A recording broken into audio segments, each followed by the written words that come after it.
बहुत से लोग काम तो कर रहे हैं लेकिन उनके काम में वो इम्पैक्ट नहीं है। बहुत से लोग जॉब कर रहे हैं तो उनको जॉब में प्रमोशन रिसीव नहीं हो रही। कुछ लोग बिजनेस कर रहे हैं लेकिन उनके बिजनेस का सक्सेस रेशियो बहुत कम हो चुका है।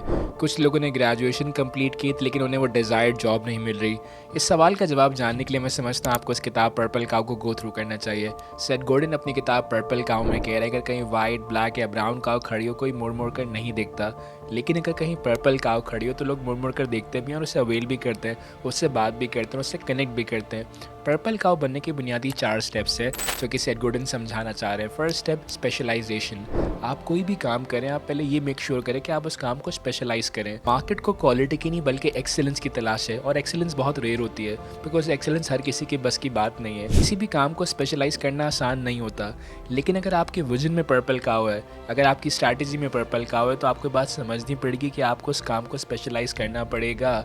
चाहे वो इंग्लिश लैंग्वेज हो, चाहे वो ट्रेनिंग हो, चाहे आप किसी भी फील्ड में चले जाएं, वक्त लगाइए, उस फील्ड में अपने आप को कंटिन्यूसली इम्प्रूव करते रहिए, उस एरिया में इन्फॉर्मेशन को गैदर करते रहिए, चाहे वो आपकी जॉब हो, चाहे वो बिजनेस हो, चाहे वो आपकी प्रोफेशनल लाइफ हो, चाहे वो आपकी पर्सनल लाइफ हो।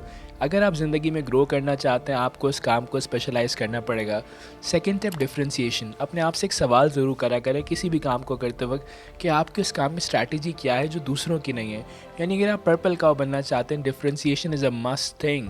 यू नीड टू अंडरस्टैंड कि आप जो काम कर रहे हैं वो काम दूसरे उस तरह कर रहे हैं तो आपके काम में कोई तो फ़र्क होना चाहिए, आपकी स्ट्रैटेजी में कोई तो चेंज आना चाहिए। अगर आपका माइंडसेट उस काम को करने के लिए चेंज नहीं हो रहा, अगर आपकी स्ट्रैटेजी चेंज नहीं हो रही तो आपके काम में भी वो इम्पैक्ट नहीं आएगा जो सेथ गॉर्डन बताना चाह रहे हैं। Third step is concentration. आप कोई भी काम करें, you got to concentrate on that particular one thing. वो वन थिंग किताब भी है ना, वो कहती है when you focus on one thing you lose the focus on other. बहुत से लोग काम तो कर रहे होते हैं बट एक ही वक्त में बहुत सारे काम कर रहे होते हैं जिसकी वजह से वो कभी भी पर्पल काउ नहीं बन पाते बिकॉज उनका फोकस बार बार शिफ्ट हो रहा होता है।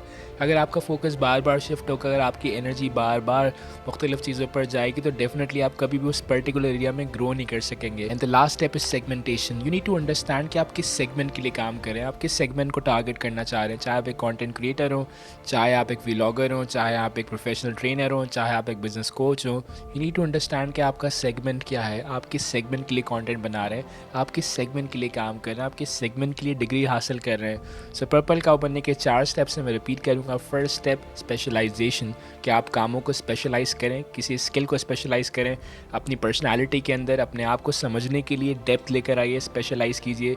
Second step is differentiation. अपने माइंडसेट को चेंज कीजिए, अपनी स्ट्रैटेजीज़ को बदलिए, अपने थिंकिंग प्रोसेस को ट्रांसफॉर्म करें, इवॉल्व करें। Third step is concentration.